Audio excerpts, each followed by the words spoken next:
On the Pioneer Vision Weekly Report for football, we're here with head coach Paul Gorham. And, Coach, let's take a quick look back on last week. Big win for the Pioneers on the road at Monmouth.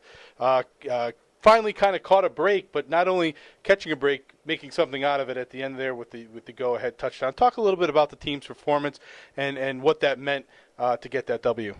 Obviously, the kids felt good about themselves having won this past weekend, and we've been in so many games this year. It felt like pretty much every week where we had an opportunity to win at the end, and things hadn't broken our way. And we answered the bell a couple times. We got behind in the fourth quarter, and from a game that we were ahead by 2 scores, and then we went behind and answered. Then we went behind again and answered again. So a lot of positive things, and to finally win one with 59 seconds to go or something like that feels pretty good for everybody.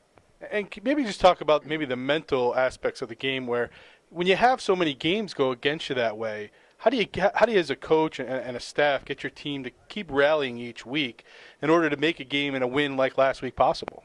Well, fortunately for me, my office is next door to Dave, and Dave Bike, and he just comes in and he says, well, I mean, when you're that close, you're doing things right, and keep doing what you're doing, so don't change. And I think if you come in and you make wholesale changes and stuff like that, kids start questioning what's going on.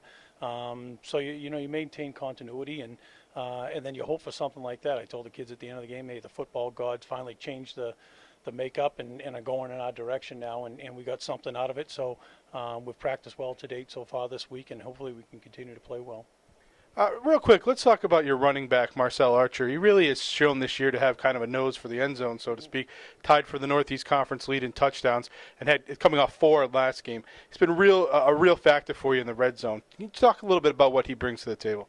Well, a little level of maturity. He's a fifth-year senior, and he came from a Division I program to begin with. Played in a great high school program down in Fort Lauderdale, Florida, at St. Thomas Aquinas, and so he's been in big games before.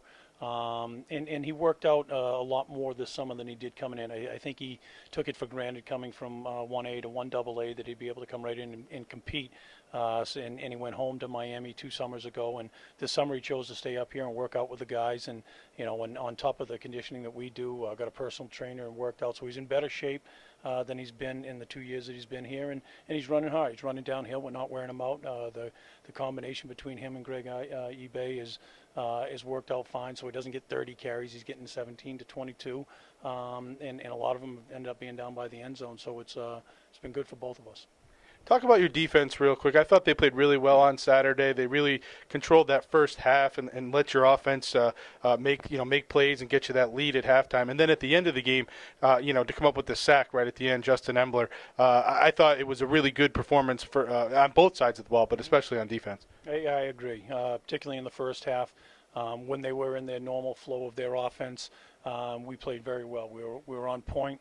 The kids were making good plays, and Ahmad Covington getting that interception and transitioning and bringing it down inside the 5-yard line, allowing us to get another touchdown was big. And we haven't been getting the turnovers consistently all year. In the last couple of games we were able to, and it's proved out. That's a big factor in us winning. They changed up a little bit in the second half what they did offensively. We took some shots, but we ended up boning up, as you said, at the end and making the plays in the last 2 drives, really, because we forced them to kick a long field goal into the wind before we got the last possession, and then getting them off the field with a sack and no timeouts left to end the game. Coach, winners of 2 straight here. You got your last 2 at home, starting this weekend with Albany. What can you expect from the Great Danes? It's been a game that the Pioneers have been in the last few years, but haven't been able to kind of win. And this is a team that's obviously been a factor in the end of the year run for a title over the last few years. Yeah, and there's no doubt. I liken them a lot to the Monmouth program. Sound, very big, very athletic kids. Well coached, just a great program, very good head coach in Bob Ford. So they're not going to make mistakes. You're going to have to go out and win the game, and you can't make mistakes yourself. And that's what we stayed away from the last couple of weeks here, where we played a sound football game. And if we do it, it's going to be physical. I tell the kids at the end of practice, we break down, it's going to be physical. And we got to be able to ready to match that physical nature that they're going to bring and go blow for blow with them and hopefully come out on top. And just real quick, last question. As we head into these last 2 games, it'll be the last 2 games of Dale Fink's career, and what a career it's been as he's closing in on becoming a Northeast Conference record holder in touchdowns.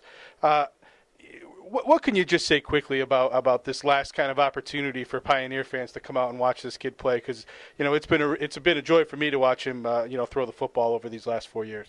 Yeah, he's done a great job, and we don't really talk about the finality of the whole thing right now, and kind of live in the moment where we're focusing on Albany, and really we got an open date the week afterwards, so there's still 3 weeks left for us, but he puts the time in, he puts the effort in, and it's not by accident. It doesn't just happen. He's in here watching tape as much as anybody, and working on the field, and he wants to complete every pass, whether it's in what we call circle drill or on air or anything like that. So he's a competitor in that regard. So good things happen to people that work hard. So he's working hard, and a lot of good things have happened for him.